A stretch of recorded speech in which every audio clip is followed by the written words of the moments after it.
खुलुमबाय नोंथांमोनखौ आसा खालामदों बयबो मोजाङै दङ। दिनै जों दिनैनि क्लासाव माखौ नायगोन?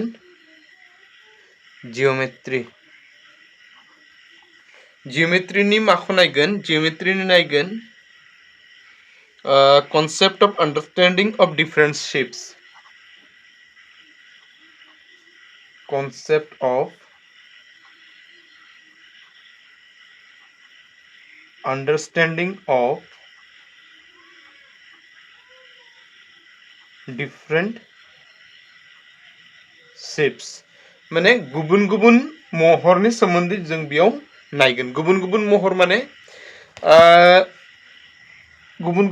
माने जायखिजाया बेखौ जों बयबो सिनायो, बेखौबो जों बयबो सिनायो, बेखौबो जों बयबो सिनायो। बे महरफोरनि बाथ्राखौ बुंदों माने बेखौ मा होनो? जिहेतु बेयाव आखान्थि, बे आखान्थिफोरा मोनथाम दङ, बेनिफ्राय बेखौ मा होनो? आखान्थिथाम। बेखौ मा होनो? आखान्थिब्रै।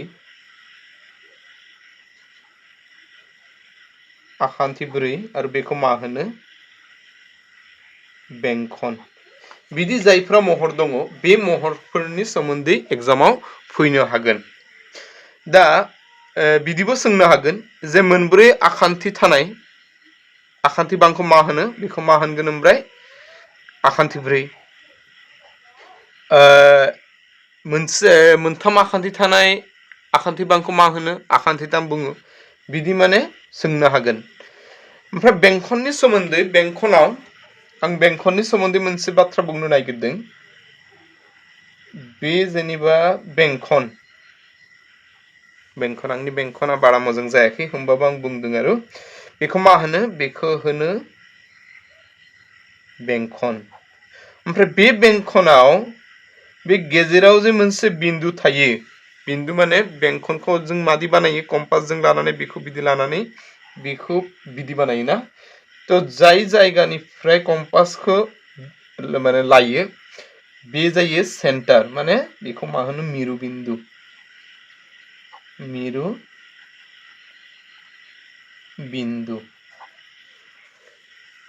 बेखौ मा होनो? मेरु बिन्दु, बा इंलिसाव मा होनो? सेन्टार होनो।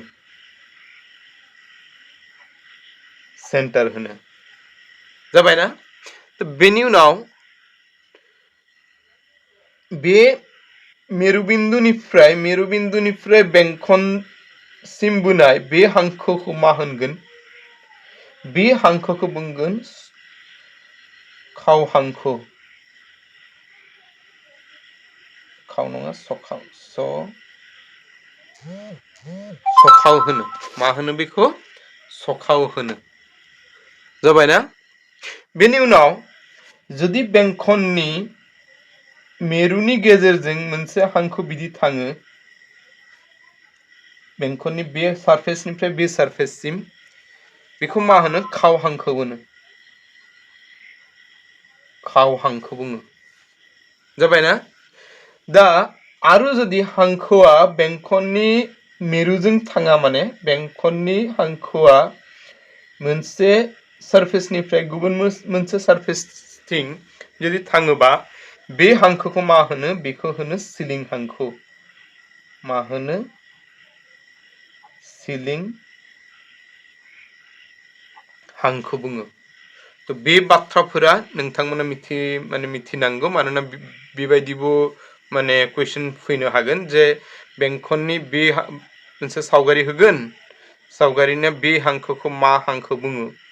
सखाव ना खाव ना मा होनो? तो बे जादों बेंखननि। बेंखना मा थायो?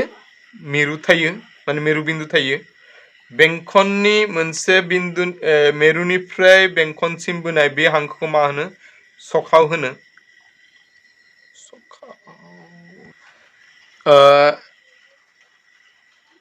बिदिनो बेयाव बेंखननि बेनिफ्राय बेसिम बोनाय हांखोखौ मा होनो? बिदि फैनो हागोन। सखाव ना खाव ना सिलिं हांखो, बेखौ बुंनो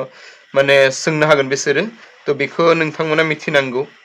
बिदिनो जुदि बुङो जे बे मोनसे बेंखननि बेनिफ्राय बेसिम थानाय बे ए बि हांखोखौ मा होनो बेखौ सखाव होनो ना खाव होनो ना सिलिं हांखो बुङो बेखौबो बिदिबो सोंनो माने कुइसनफ्रा फैनो हागोन एग्जामाव तो बे बुस्थुफोरा नोंथांमोना एकदम माने माइन्डआव लाखिनांगौ जे बेंखननि बेखौ मा होनो मिरु बिन्दु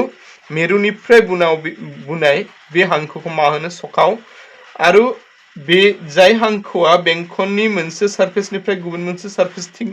थाङो किन्तु हांखोआ बेंखननि गेजेरजों थांनांगौ सरि मेरुबिन्दुनि गेजेरजों थांनांगौ जुदि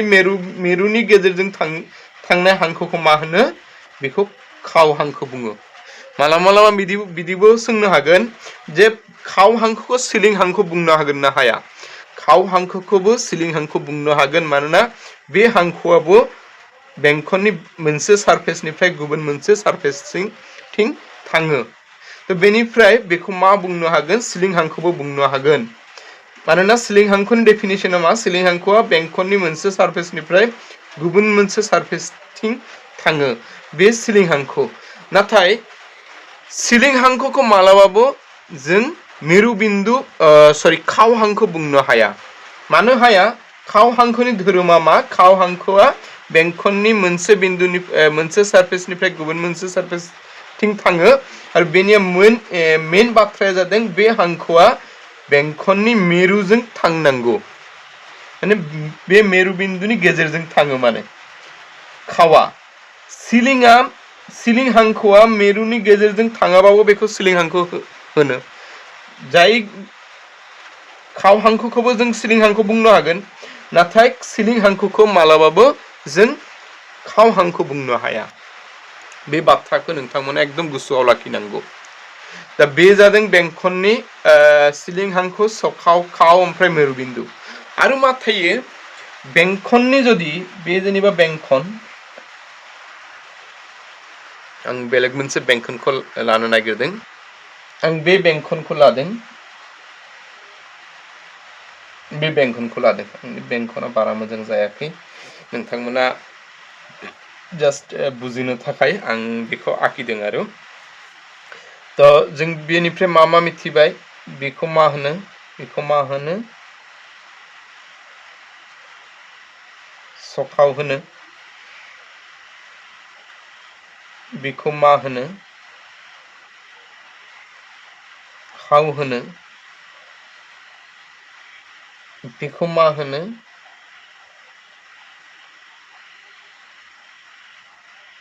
सिलिं हांखो बुङो आरो जुदि बेंखननि मोनसे हांखोआ बिदि थाङोबा माने बेंखननि जायखिजाया मोनसे बिन्दुआव नांनानै जुदि हांखोआ बिदि थाङोबा बेखौ मा होनो नांज्रिद हांखो मा होनो नांज्रिद हांखो बुङो बेखौ आरो जाय बिन्दुआव नाङो माने बे नांनाय बिन्दुखौ मा होनो नांज्रिद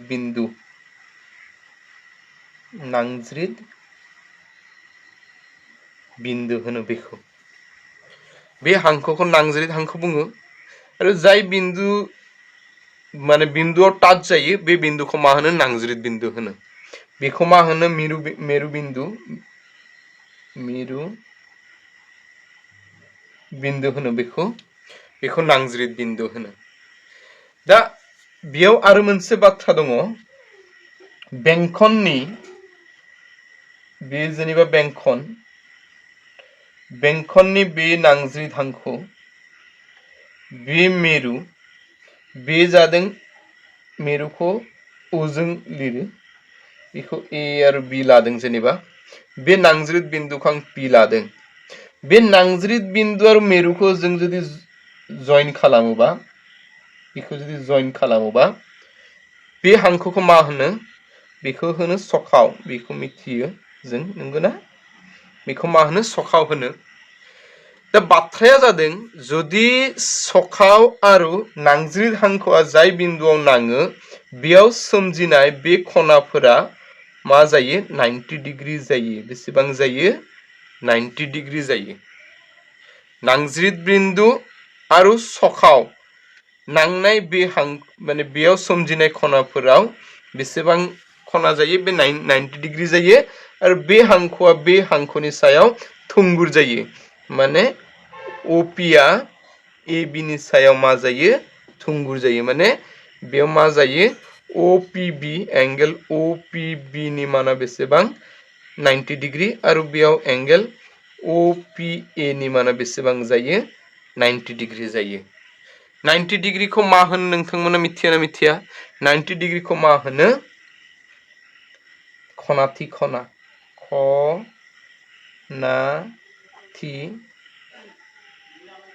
खनाथि खना होनो मा होनो खनाथि खना बा से खनाथिबो होनो बेखौ से खनाथि बेखौबो से खनाथि तो बेंखननिफ्राय जों मा मा मिथिबाय सिलिं हांखोखौ मिथिबाय सखावखौ मिथिबाय खावखौ मिथिबाय मिरु बिन्दुखौ मिथिबाय नांज्रिद हांखो नांज्रिद बिन्दु दा नांज्रिद बिन्दु आरो नांज्रिद हांखो सोमजिनाय बे सखाव सोमजिनाय खनाया बेसेबां जायो 90 डिग्री जायो बेखौ मिथिबाय आरो मोनसे बाथ्रा दङ जे गुबुन मोनसे बेंखननि बाहिराव थानाय गुबुन मोनसे बिन्दुनिफ्राय बेंखनसिम बोनाय नांज्रिद हांखोफोरनि लावथाया मा जायो समान जायो बे जेनेबा मोनसे बिन्दु आं बेखौ ए लादों बे ए बिन्दुनिफ्राय बे मोनसे बेंखनाव सोमजिनाय बोनाय बे नांज्रिद हांखोफोरनि लावथाया मा जायो समान जायो बेजों बे लावथाया समान जायो बे जुदि 5 सेन्टिमिटार बा बेबो बेसेबां जागोन 5 सेन्टिमिटार जागोन मोनसे बिन्दुनिफ्राय जानांगौ बे जेनेबा आं जुदि लादों बेयाव मोनसे बिन्दु बी लादों बेनिफ्रायबो मोननै हांखो नांज्रिद बिन्दु जुदि लायोबा बेजों बे समान जागोन बेखौ माने जों बुंनो हाया जे बे मोननैया समान जानो हागौ नाथाय जों डाइरेक्टलि बुंनो हाया जे बे मोननैया समान जागोन नाथाय बेयाव जों बुंनो हागोन जे जुदि मोनसे बिन्दुनिफ्राय बुनाय नांज्रिद हांखोआ मा जायो समान जायो आरो बेयाव बेसेबां मोनसे बिन्दुनिफ्राय मोनसे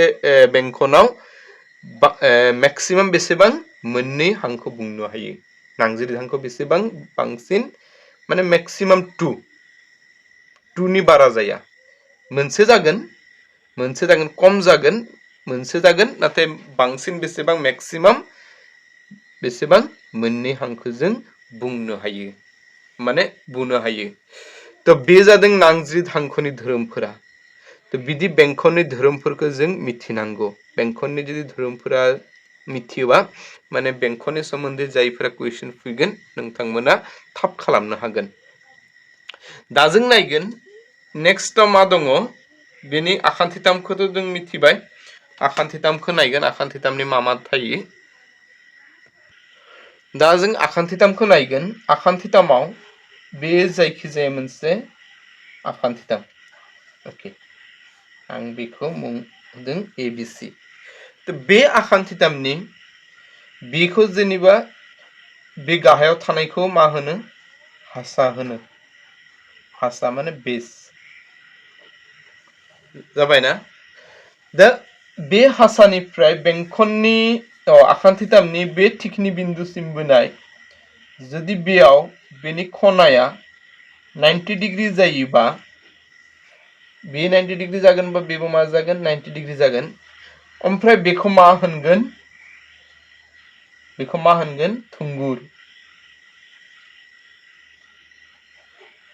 थुंगुर बा जौथाइबो होनो मालाबा मालाबा बेखौ जौथाइबो होनो मा होनो जौथाइ बेखौ बे मामोन थुंगुरबो बुङो जौथाइबो बुङो जुदि 90 डिग्री जायोबा आरो जुदि बे हांखोआ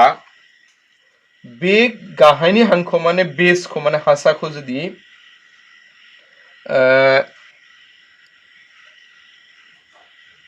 बे हासाखौ जुदि मा खालामो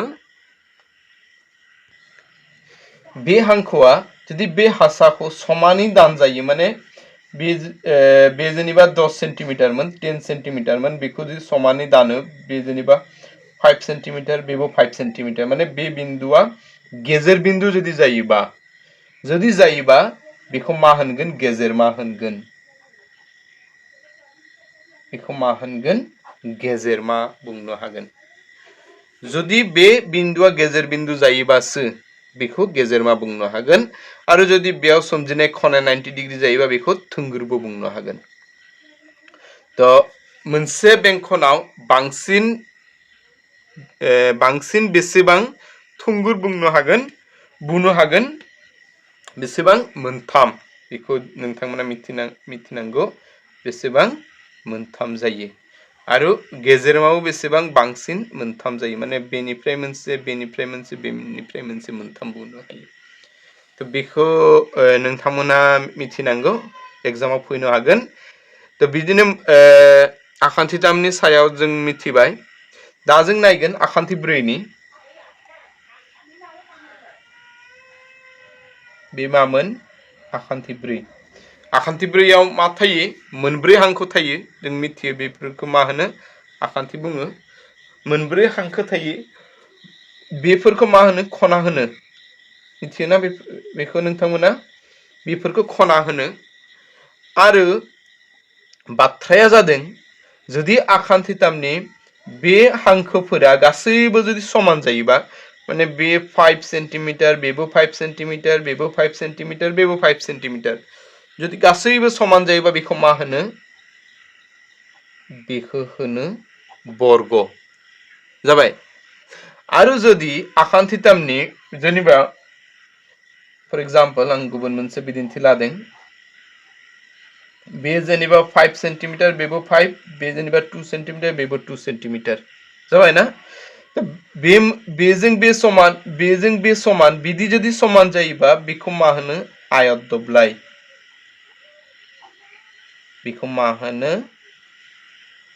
दब्लाय होनो तो गिबियाव बेखौ मिथिनांगौ आरो मेरला दङ आखान्थि ब्रैयाव रम्बास दङ लिग दब्लाय दङ बेफोरखौबो जों नायगोन गिबियाव जों नायनो नागिरदों जायफोरनि गासै आखान्थिफोरा समान बेखौ मा होनो बर्ग होनो आरो जायनि मा जायो उल्था आखान्थिफोरा समान जायो बेखौ मा होनो आयत दब्लाय होनो दा बर्गआव मा जायो बर्गनि जुदि बेनिफ्राय बे खनानिफ्राय बे खनासिम मोनसे जे हांखो बुयोबा बेखौ मा होनो बे हांखोखौ होनो खना हांखो बेखौ मा होनो खना हांखो खना हांखो मानो बुङो माने मोनसे खनानिफ्राय गुबुन मोनसे खनासिम हांखोखौ लायो जे बेनिफ्राय बेखौ मा होनो खना हांखो बुङो बेनिफ्राय मोनसे आखान्थि ब्रैयाव बांसिन बेसेबां खना हांखो थायो बेसेबां बांसिन मोननै थायो बे मोनसे आखान्थि ब्रैयाव बेसेबां थायो मोननै थायो बेखौबो माने एग्जामाव फैनो हागोन तो बेखौबो नोंथांमोना मिथिनांगौ बे मोनसे खना हांखो बे मोनसे खना हांखो मोननै थायो बांसिना ओके बेनिफ्राय जों नायनांगौ जुदि खना हांखोफोरा समान आरो आं बेयाव लादों जे बे आखान्थि ब्रैनि बे हांखोफोरा समान आरो बेयाव बुनाय बे खना हांखोफोराबो समान आरो बेयाव सोमजिनाय बे खनाफोरा खनाथि माने बयबो 90 डिग्री जुदि 90 डिग्री बिदि जायोब्ला बेखौ मा होनगोन बेखौ होनगोन रम्बास बेखौ मा होनगोन रम्बास बर्ग आरो रम्बासनि धोरोमा एखे बर्गआवबो मा जायो बेनि गासै आखान्थिफोरा माने बे मोनब्रै आखान्थिफोरा समान लावथायनि जायो रम्बासनियाबो बे आखान्थिफोरा समान लावथायनि जायो खना बर्गनि बे हांखोफोरा माने खना हांखोफोराबो समान जायो रम्बासनियाबो खना हांखोफोरा समान जायो डिफारेन्सआ मामोन जे बर्गआव बेयाव सोमजिनाय खनाया 90 डिग्री जानो हागौ नङाबा जायाबाबो जायो नाथाय रम्बासआव मा जायो बेयाव सोमजिनाय खनाफोरा मा जायो 90 डिग्री जायो बे माने डिफारेन्स बेनो जे बेनिया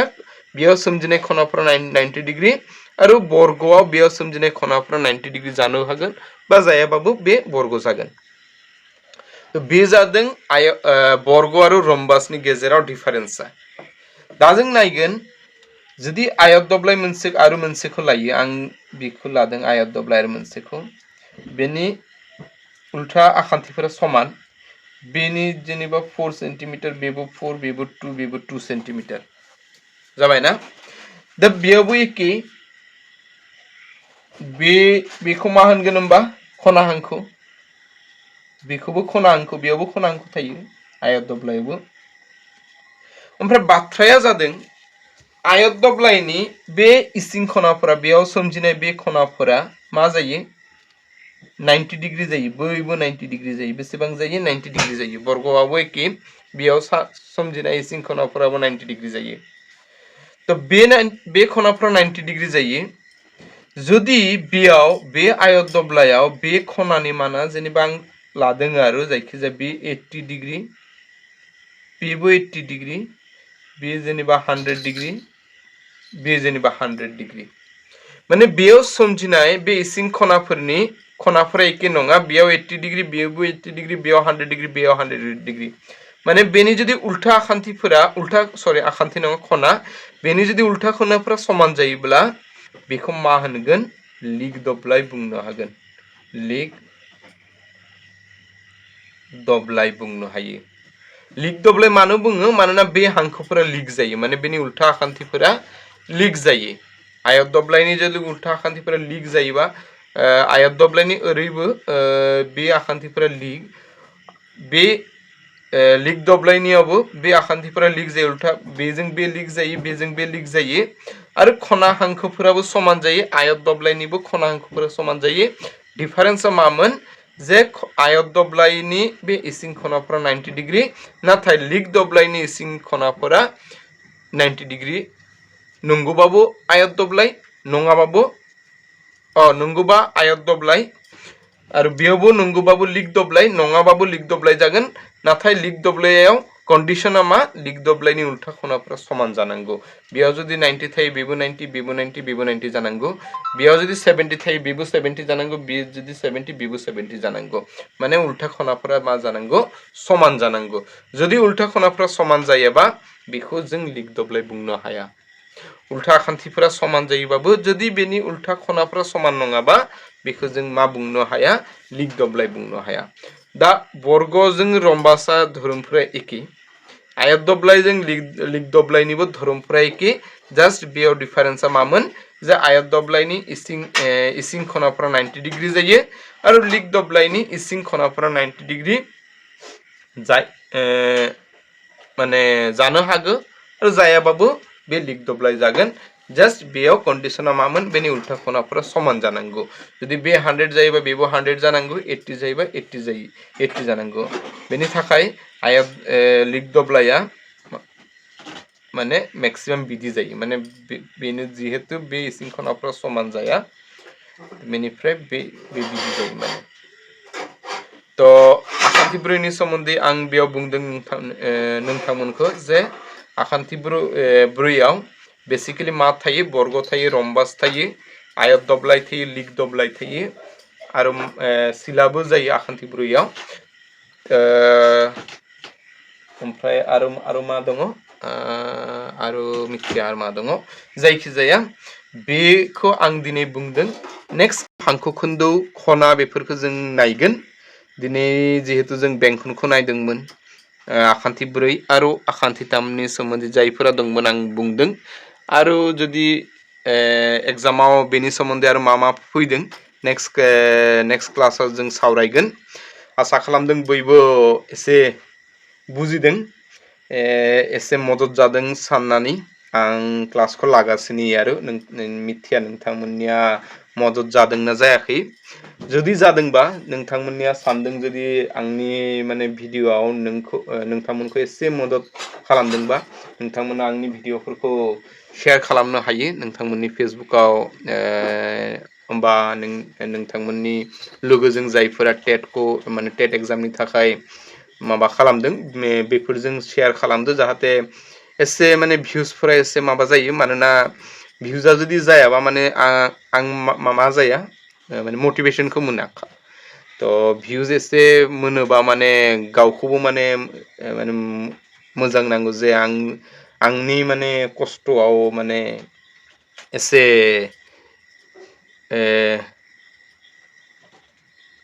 खामानि जादों तो बेखौ साननानै नोंथांमोना जाहाथे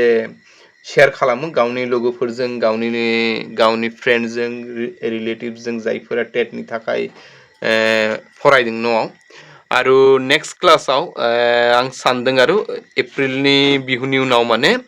क्लास 9 आरो 10 नि बर' मिडियाम आसामिस मिडियाम आरो इंलिश मिडियामनि क्लास 9 आरो 10 नि सानखान्थिनि क्लासखौबो आं स्टार्ट खालामगोन एकदम स्टार्टनिफ्राय तो बेनि थाखाय जायफोरा नोंथांमोननि स्टुडेन्ट दङ बा खाथिनि फंबाय बिनानाव दङ बेफोरखौ आंनि चेनेलनि बाथ्राखौ एसे बुंनो हायो जाहाथे बिथांमोना आंनि चेनेलखौ फल' खालामो आरो आं बिथांमोननिजों